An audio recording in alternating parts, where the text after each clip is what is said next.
You know how you can have a QR code that's all smudged up but it still scans? Like, perfectly. Or think back to those old CDs. You'd have a scratch on it, but it would play without a single skip. It feels like magic, right? Well, it's not magic. It's actually one of the most brilliant, totally unsung heroes of our digital world. So let's get into it. So just so you know where we're getting our info, this whole explainer is based on part 7 of a really in-depth course on digital signal processing by Virtualization Options LLC. We're going to be zeroing in on this incredible tech that, honestly, makes our entire digital life work. Okay, so let's start right there with that QR code. I mean, you see them everywhere, right? And they're not always in perfect shape. Sometimes they're faded, a little torn, maybe somebody spilled coffee on one, but you point your phone at it and boom, it just works. How? How is that even possible? Well, the answer gets to the very heart of a huge challenge for all digital communication. See, the thing is, digital data is surprisingly fragile. It's not invincible at all. Every single time we send information, I'm talking streaming a movie, making a phone call, even just scanning that QR code, that signal is traveling through a really hostile world. It's getting bombarded with all sorts of noise and interference that can totally mess up those precious ones and zeros. Which brings us to the big question, right? If our data is that fragile, how does anything work? I mean, why doesn't your Netflix stream just dissolve into a pixelated mess? How does any of this stuff get to you with near-perfect accuracy? Well, the answer is this incredibly clever technique that's always, and I mean always, working silently in the background. It's called forward error correction, or FEC for short. And the core idea is, well, it's kind of brilliant in its simplicity. Think of it like this. Before you send a package, you add some extra packing material. FEC does something similar with data. Before the main message gets sent, the system adds some extra, super smart, redundant information. This extra data is like a blueprint for the original.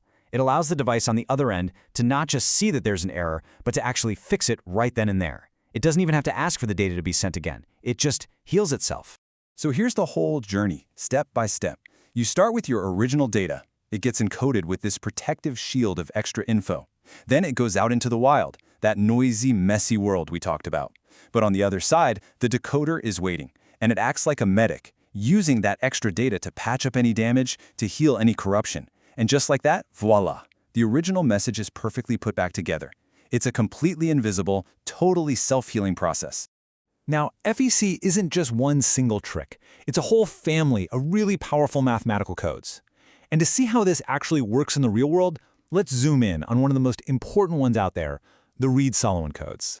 And get this isn't some brand new cutting-edge tech. We're talking about something that has seriously stood the test of time.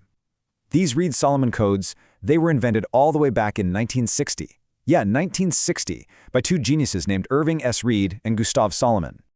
Okay, so the real genius here is how these codes work. It's a bit of math, but stick with me. They basically treat a chunk of data like a bunch of points in a connect-the-dots puzzle. By adding just a few extra redundant dots, the receiver can figure out the exact picture it was supposed to be, even if some of the original dots are smudged out or completely missing.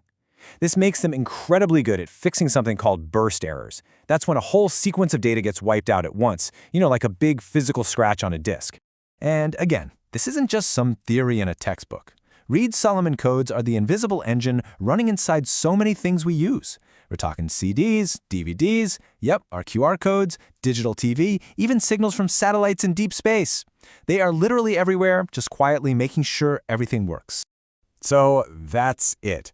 That's the aha moment. That scratch on your favorite CD, that was a classic burst error.